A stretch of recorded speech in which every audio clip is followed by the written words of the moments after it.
अस्सलाम वालेकुम दोस्तों, ये कहानी है बहुत पुराने ज़माने की। एक लोहार की, बाप और बेटे की।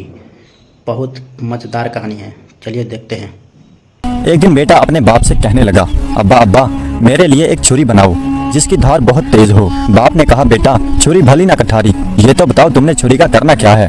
बेटे ने गोल मोल सा जवाब दिया, बस अब्बा मुझे छुरी चाहिए। आखिर बेटे के बेहद इसरार पर बाप ने लोहे की छुरी बना दी। जब बेटे के हाथ में हथियार आ गया तो वो शेर हो गया।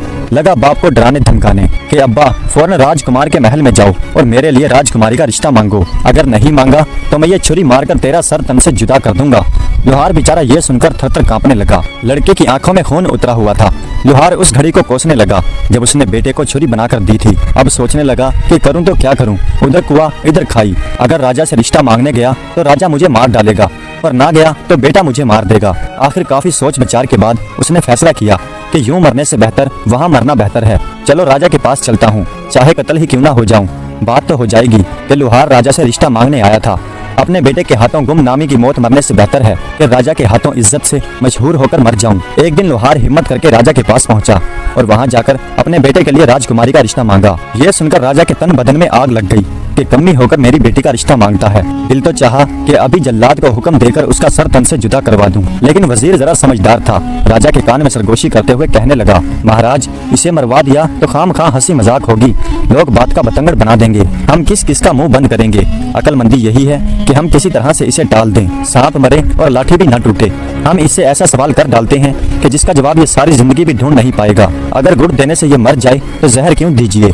उसके बाद वजीर लोहार से मुखातिब होकर बोला, मियाँ लोहार, हम राजकुमारी का रिश्ता तुम्हारे बेटे से करने के लिए तैयार हैं, लेकिन उसके लिए हमारी एक शर्त है कि तुम्हारा बेटा कोई ऐसा काम करे जो आज से पहले ना किसी ने किया हो और ना किसी ने देखा हो। लोहार शर्त सुनकर वापस लौट पड़ा और अपने जिंदा बच जाने पर खुदा का लाख शुक्र अदा किया। घर आकर उसने अपने बेटे को ये बात बताई। दोनों बाप बेटे ने गाँव छोड़ने का इरादा किया और इस शर्त को पूरा करने के लिए सफर पर रवाना हो गए। चलते चलते एक घने जंगल में पहुंचे।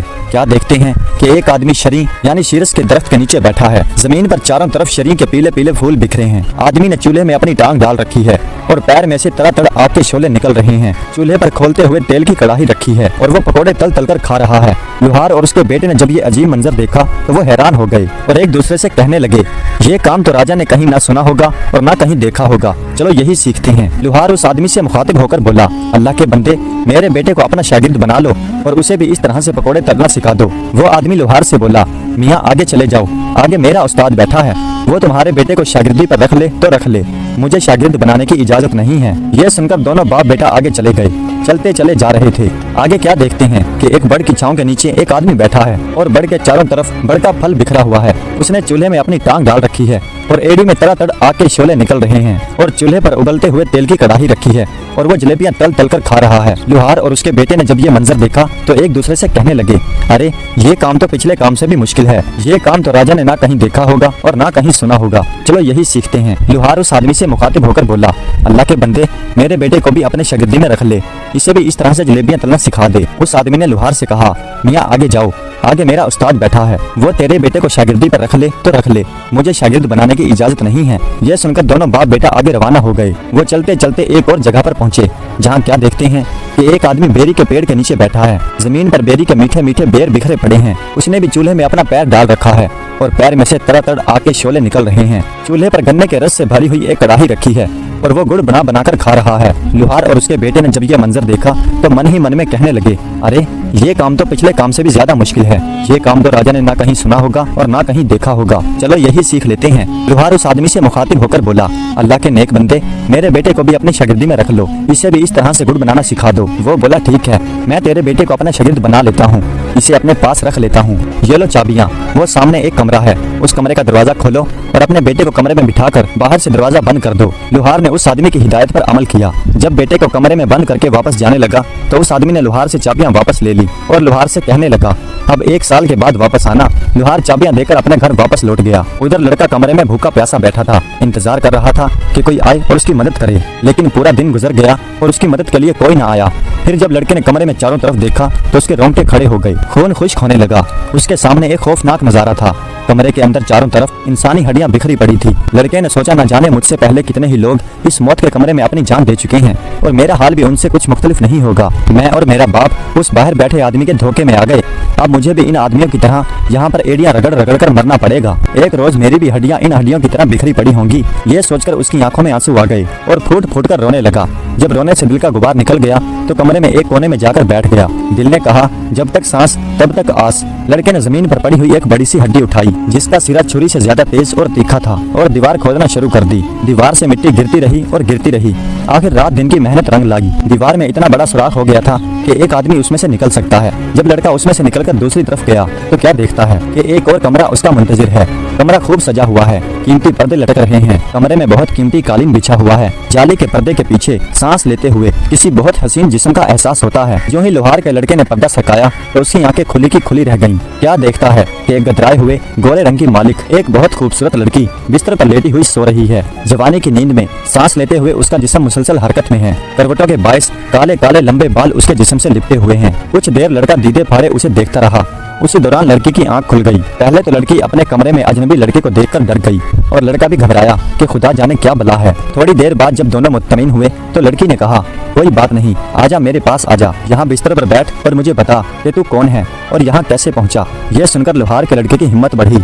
उसने अपनी सारी कथा कही। पहले तो लड़की ने उसे कुछ खाने के लिए दिया और फिर कहा, जो आदमी बाहर गुड़ निकाल कर खा रहा है और जिसने तुझे कमरे में बंद किया है वो आदमी मेरा बाप है। मैं भी जादूगरनी हूँ, तू फिक्र न कर, मैं तुझे जादू सिखाऊंगी। लड़की अपने बाप से 2 गुना ज्यादा आगे थी। बाप अगर 14 दर्जे पर था तो बेटी 16 दर्जे पर थी। लड़की ने लोहार के लड़के को जादू सिखाना शुरू कर दिया और उसके अलावा उसे तरह तरह के फल और लजीज खाने खिलाती। अच्छी से अच्छी उसे पोशाक पहनने के लिए देती। इसी तरह से 1 वर्ष गुजर गया, लेकिन लोहार लड़के को लेने के लिए ना आया। उसने सोचा कि जब तक मेरा बेटा कामिल जादूगर नहीं बन जाता उसे लेने के लिए नहीं जाऊंगा। इस तरह वो लड़का साहिरा जादूगरनी से जादू सीखता रहा और एक दिन अपने जादू में माहिर हो गया। 2 वर्ष के बाद लोहार वापस आया। क्या देखता है कि वो आदमी उसी तरह बेरी के दरख्त के नीचे बैठा है। जमीन पर बेरी के मीठे मीठे बेर बिखरे पड़े हैं और उस आदमी ने अपनी टांग चूल्हे में डाल रखी है और पैर में से आग के शोले निकल रहे हैं और वो उसी तरह से गुड़ बना बनाकर खा रहा है। लोहार ने पूछा, अल्लाह के बंदे, मेरा बेटा कहाँ है?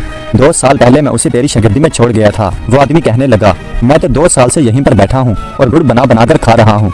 ना मुझे फुर्सत मिली और ना मैंने वहाँ जाकर देखा। वो अपने हाथ से अपने बेटे को कमरे में बंद करके बाहर से ताला लगा गया था। ये ले कुंजियां, पर अपने बेटे को जाकर देख ले। बाप ने सुना तो उसके चेहरे पर हवाइयां उड़ने लगी।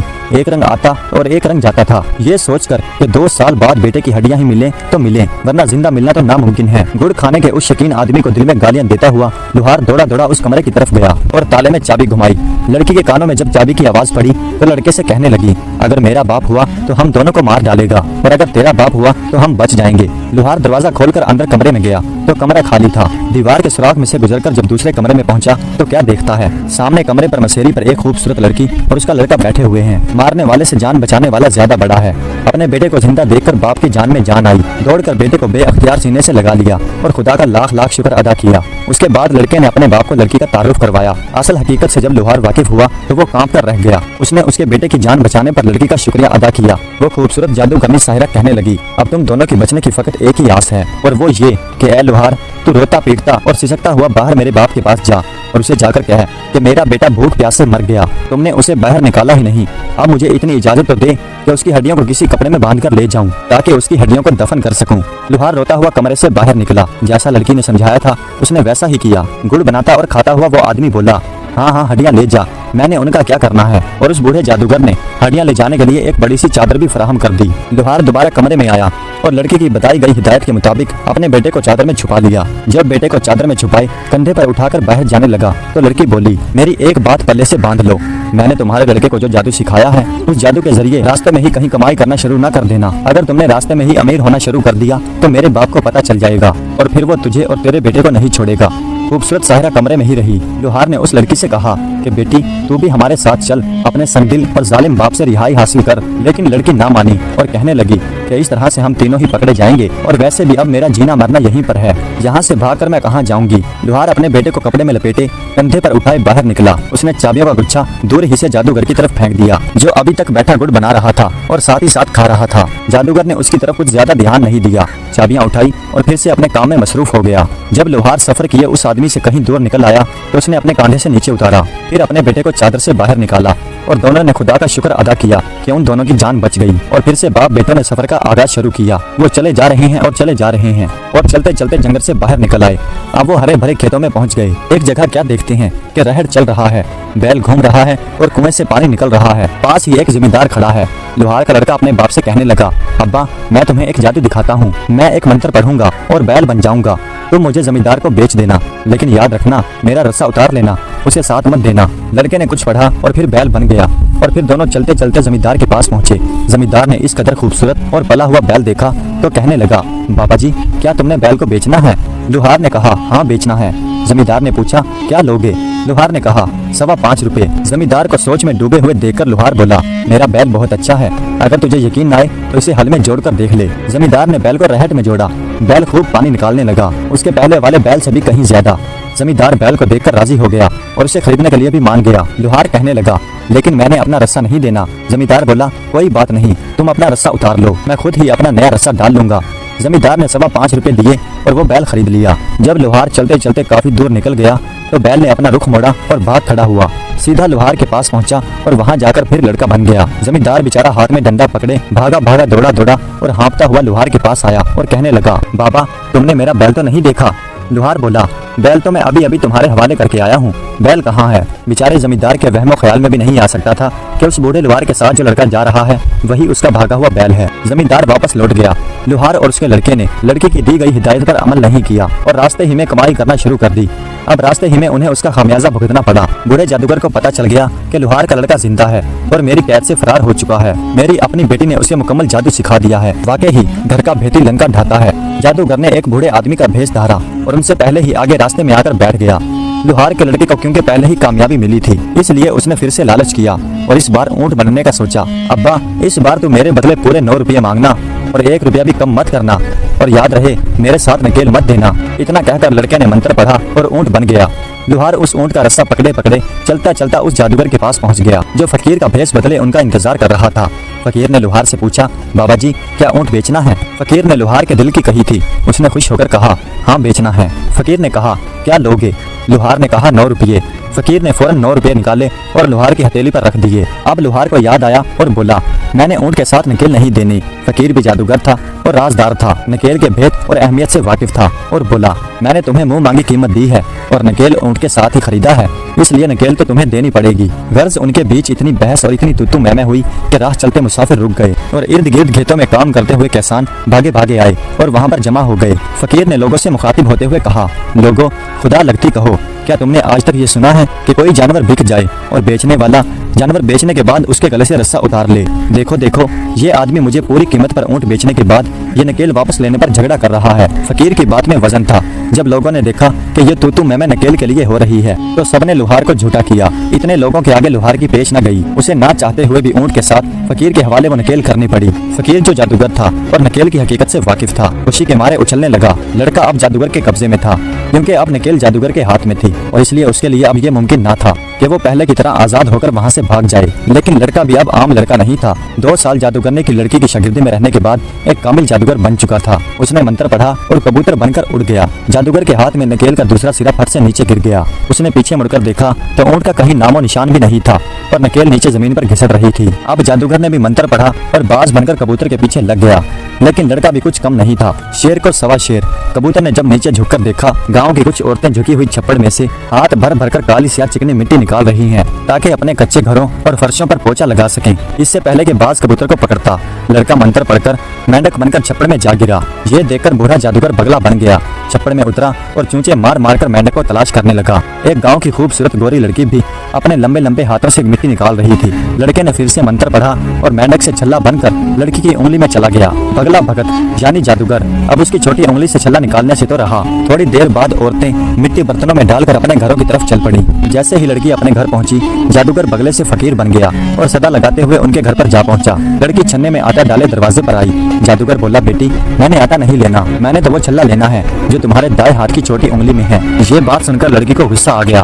तू कौन होता है मुझसे ये छल्ला मांगने वाला? जब ये तकरार लड़की के माँ के कानों में पड़ी तो वो भी दरवाजे पर आ गई। अब जो माँ को असल बात पता चली तो वो लड़की से बहुत खफा हुई। माँ शकी मजाज औरत थी। लड़की से कहने लगी, तू तो छप्पड़ से मिट्टी लेने गई थी, ये छोटी उंगली में छल्ला कहाँ से पहनवा कर आ गई? बता तेरे किस यार ने ये छल्ला दिया, इसे फौरन उतार और फेंक। आ लेने दे तेरे बाप को, सब बताती हूँ। इससे पहले कि तू कोई चांद चढ़ाए कर देती हूँ तेरे हाथ पीले। लड़की बेचारी अजीब मुसीबत में फंस गई थी। उसने अपनी छोटी उंगली से छल्ला निकालकर फेंक दिया। फकीर इसी इंतजार में छल्ले पर आंख रखे खड़ा था। उसने छल्ला पकड़ने के लिए हाथ आगे बढ़ाया। लड़का फिर छल्ले से कबूतर बनकर उड़ गया और जादूगर बाज बनकर उसके पीछे लग गया। आखिर राजा का महल आ गया। दोनों उसके ऊपर उड़ रहे थे। राजा कचहरी लगाए बैठा था। इससे पहले कि बाज कबूतर को पकड़ता, लड़का कबूतर से सोने की तार बन गया और बादशाह के ताज में जाकर गिर गया कि यहाँ से तो बाज मुझे नहीं निकाल सकेगा। जादूगर फिर बाज से फकीर बन गया और बादशाह के सामने आकर सदा लगाई। राजा ने कहा, मांग, क्या मांगता है? फकीर ने कहा, राजा तेरे ताज के अंदर जो सोने का तार है वो मुझे दे दे। ये बात सुनकर राजा को बहुत हैरत हुई कि मेरे ताज में सोने का तार कहाँ से आया। ये सोचकर उसने एक हाथ ऊपर उठाया कि ताज में हाथ डालकर देखे तो सही। जो ही राजा ने ताज में हाथ डाला और राजा के हाथ में आते ही तस्बीह बनकर टूट गया और जमीन पर बिखर गया। फकीर फौरन मुर्गा बनकर उन्हें चुगने लगा और लड़का देखते ही देखते मोतियों से बिल्ला बनकर उसने मुर्गे को पकड़कर दबोच लिया और वहीं पर मार दिया। राजा दम बखुद हैरान परेशान ये सब कुछ देख रहा था। हैरत से उसकी आंखें फटी जा रही थी। ऐसा मंजर राजा ने कभी अपनी आंखों से नहीं देखा था। उधर मुर्गे को मारने के बाद लड़का अपनी असल हालत में वापस आ गया था और आगे बढ़कर राजा के रूबरू आदाब बजा लाया। राजा जो अभी तक हैरत में डूबा हुआ था बामुश्किल ही बोला, ये सब क्या माजरा है? लड़के ने कहा, महाराज बताइए, क्या आज से पहले आपने ये सब देखा या सुना? राजा हैरत से मुंह में उंगलियां दबाए हुए बोला, नहीं, कभी नहीं। इस पर लड़के ने कहा, महाराज आप अपना मुआहदा याद कीजिए जो आपने मेरे बाप से किया था। मैं उसी लोहार का लड़का हूँ। मैंने भरी कचहरी में इतने लोगों के सामने आपकी शर्त पूरी कर दी है। अब आप अपना वादा पूरा कीजिए और मुझे राजकुमारी का रिश्ता दीजिए। राजा के पास अब कोई रास्ता नहीं रहा था। उसे मजबूरन हाँ करना पड़ी और अपनी बेटी का रिश्ता उसे देना पड़ा। चंद रोज बाद लोहार अपने लड़के को सजाए घोड़ी पर बिठाए बारात लेकर राजा के महल में आ गया। धूमधाम से शादी हुई। लोहार का लड़का बादशाह का दामाद बन गया। क्योंकि राजा का कोई बेटा नहीं था, इसलिए राजा ने लोहार के बेटे को ही अपना वलीअहद बना लिया। चंद सालों बाद जब राजा मर गया तो लोहार का लड़का तख्त पर बैठा और अस्सलाम वालेकुम दोस्तों, वीडियो अच्छी लगी हो तो लाइक कीजिए।